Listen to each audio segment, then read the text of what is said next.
Hello, everyone, and welcome back. I'm Nora. And I'm George. Hello, everyone. How's your morning going, George? Slow. Very slow. How about yours? Mine was lovely. I made fresh tea and watched the sunrise. Meanwhile, I couldn't even find my other shoe. Your other shoe? Yes, I looked everywhere. It was under the bed the whole time. That sounds like a very chaotic morning. Chaotic is the perfect word. My whole day started backwards. What happened after the shoe search? I was already late, so I rushed through everything else, too. So one missing shoe ruined the entire morning? Pretty much. I even forgot my water bottle. Well, that actually connects perfectly to today's topic. Oh, how so? Today, we're following an entire day from morning to night. Wait, a whole day in English conversations? Exactly. Waking up, breakfast, work, evening, all of it. So I finally get English for my messy mornings, too? Yes, especially for mornings like yours. But first, a quick favor before we start the day. Right. Tap that like button if podcasts like this help you. And subscribe so you don't miss the next one. Okay, let's start where every day starts, waking up. My favorite part. Not. Let's hear your usual morning in English. I wake up, I stretch, then I check my phone, sadly. That's very common, actually. Many people check their phone first. Is there a better way to say wake up in English? There is. You can also say get up. It means the same thing. So I woke up and I got up mean the same thing? Almost. Wake up means your eyes open. Get up means you leave the bed. Oh, so I can wake up but stay in bed. Exactly. Like this morning, probably. Guilty. I woke up but didn't get up for 20 minutes. That happens to most of us. Don't worry. Is there a word for that? Staying in bed after waking up? Yes, people call it snoozing or just lying in bed. Snoozing sounds exactly like what I do. It fits you perfectly, George. Can I use it in a sentence? Try it. I woke up, but I kept snoozing for a while. Perfect sentence. Very natural. Okay, then what comes next in a normal morning? Usually breakfast. What did you have this morning? Just toast and coffee. Quick and easy. Good example sentence. I had toast and coffee for breakfast. Can I also say I ate toast for breakfast? Yes, both work. Have and eat are both fine here. Good, because I always confuse those two. You're not confusing them. English just gives you 2 doors, same room. I like that. 2 doors, same room.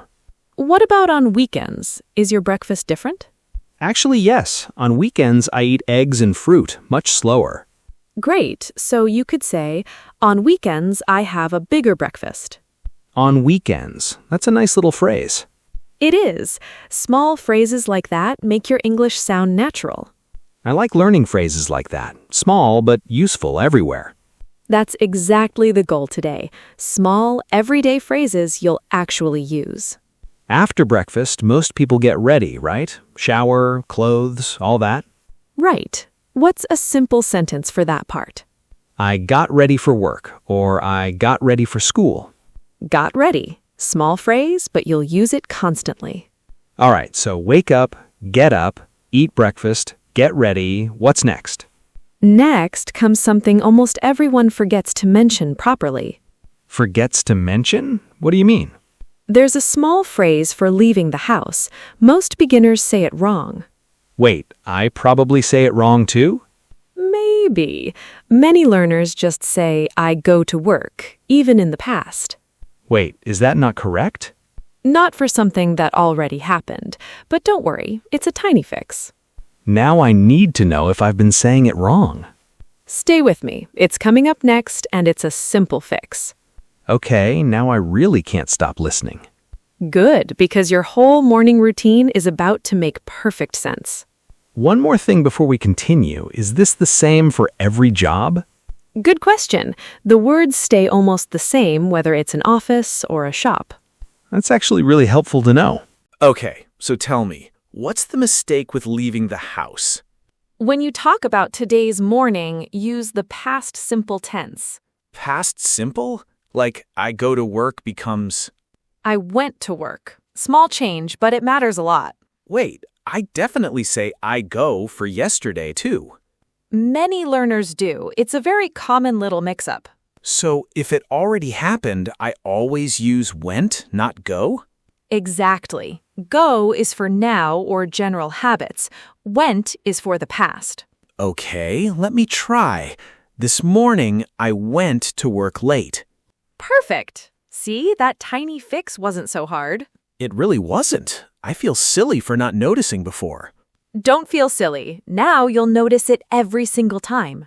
Can I try one more sentence just to really lock it in? Of course, go ahead. Yesterday, I went to the shop after work. Excellent. That's exactly the right pattern. I actually feel confident with that now. You should. That's a huge, useful pattern you just learned. Okay, so what happens after someone leaves the house? Good question. Now we move into the middle of the day. Work, school, all of that? Yes, and there's a really useful little phrase here, too. Another phrase already? Just one. It's about your lunch break, actually. Oh, I love this phrase already and I haven't heard it yet. You'll love it more once you hear it. Okay, tell me, what did you have for lunch today, by the way? I had a simple salad and some soup, actually. How would I say that in a full sentence? I had a salad and some soup for lunch. Same pattern as breakfast then, just change the meal word. Exactly. I had blank for breakfast, lunch, or dinner. One easy pattern. Oh, I like that. One pattern for the whole day. That's the beauty of it. Learn one shape, reuse it everywhere. What about taking a break during work? Is there a phrase for that? Yes, you can say, I took a short break. Took, again, past simple, right? You caught that yourself. Well done, George. I actually feel proud of that one. You should. You're already thinking in patterns now. Can I use took for other things too, not just breaks? Yes. I took a walk or I took a quick shower. So took is a really useful word for actions. It is. One small word, many everyday uses. I like how these words connect to so many situations. That's exactly why we start with everyday moments, not grammar books. So far we have morning stuff and lunch stuff. What's after work? Ah, now we're getting close to my favorite part of the day. Your favorite part? What is it? I won't say yet, but it involves something surprising about evenings. Surprising? Now you have to tell me. Soon, George. First, let's finish talking about the workday itself. Fine. What else happens during a normal workday? Meetings, emails, small conversations with coworkers, things like that. Is there a simple way to talk about a busy day? Yes, you can say, today was really busy, or today was quite calm. Simple but useful. I like sentences like that. They're the most useful kind, honestly. Short, clear, and true. Can I ask about a bad day too, or just good ones? Bad days work the same way. Today was a tough day, for example. That's good to know. Not every day is calm. True, and it's fine to say that honestly, in simple words. Okay, what about when work finally ends? There's a nice little phrase for that too. I finished work at 5. Finished, another past simple word. I'm noticing the pattern now. You really are. That pattern will carry your whole English. Okay, so now we're heading toward evening, right? We are, and this is where that surprising part comes in. Finally, tell me now, please. Almost. Let's take a small moment first, then I'll show you everything. You really enjoy keeping me waiting, don't you? Maybe just a little, but trust me, it's worth it. Okay, I trust you. What's the very last part of the day like?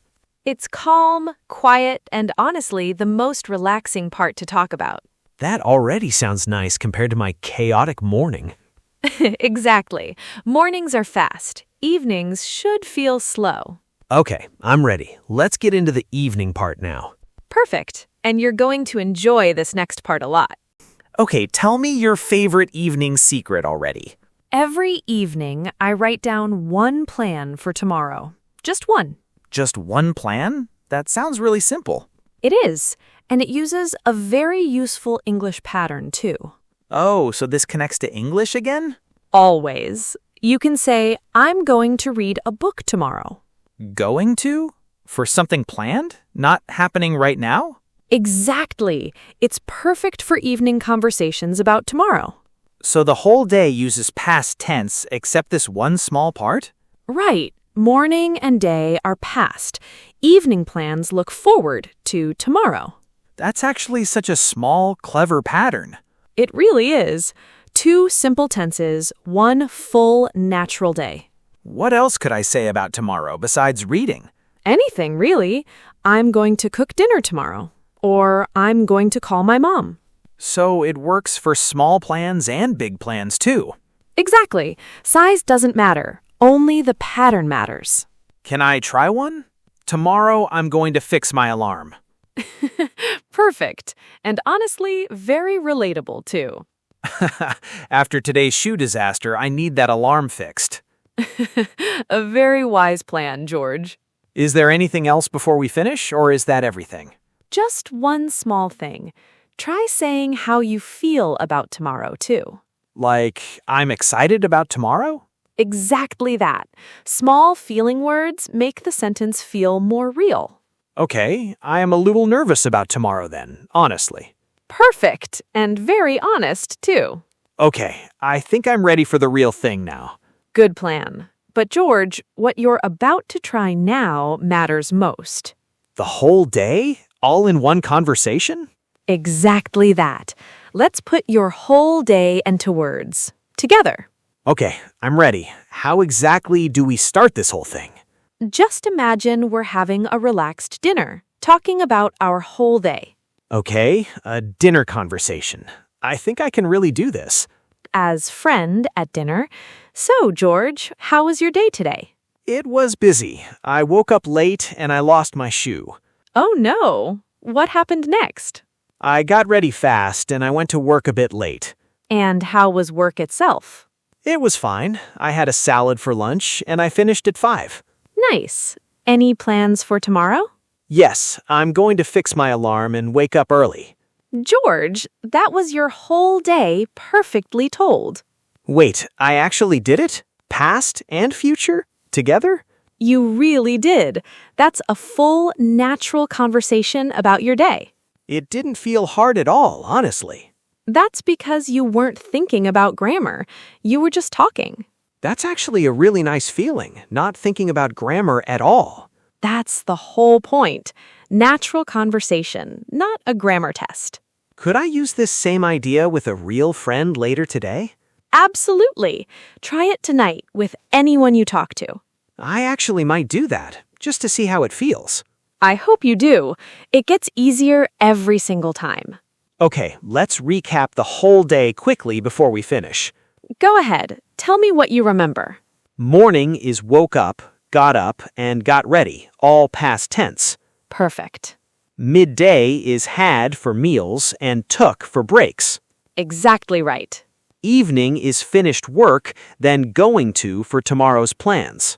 George, you just summarized the entire episode yourself. I actually understand my whole day now in English.